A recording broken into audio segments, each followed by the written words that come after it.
Hi, I'm Leah Anderson, Mayor of Port Stephens, and joining me today is Central Ward Councillor Ben Nyland and also Council's Capital Works Section Manager Phil Miles. We're here today at Fairlands Road, Medowie, to talk about the recent upgrades to the road as part of our Roads Acceleration Program, otherwise known as the RAP. This project was funded by a commitment by the New South Wales Government as part of a larger $10 million plan.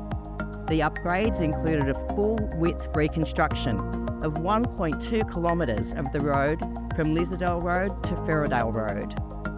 The road is a vital link to Medowie's town centre, improving access to local schools, medical facilities and community centres for residents and nearby estates.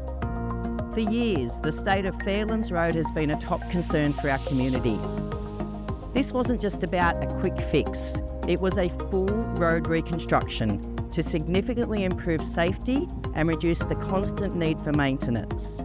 Now I'm going to pass over to Phil, who's going to talk about what was specifically involved in the upgrade. Over to you, Phil. Thank you, Leah.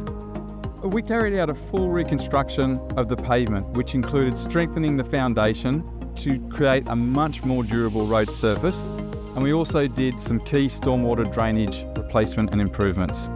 The final stage of the project involved applying a durable spray seal and an asphalt wearing course at the intersections. This ensures that the road can handle heavy traffic and adverse weather for years to come. Councillor Nyland, you're a Medowie local. Tell us a little bit about what the Medowie locals have got to say about this road. This road is very much needed, Mayor. It was going to rack and ruin, really. It was a pretty desperate state that needed some significant improvements. So it's great to see we've gone down the foundations and fixed this thing properly. We want to improve our roads, making daily travel safer, smoother and easier for everyone. Our road improvements are part of a long-term strategic plan to build a resilient and sustainable road network for the future of Port Stephens. This project is a great example of what we can achieve when we listen to our community and act on it.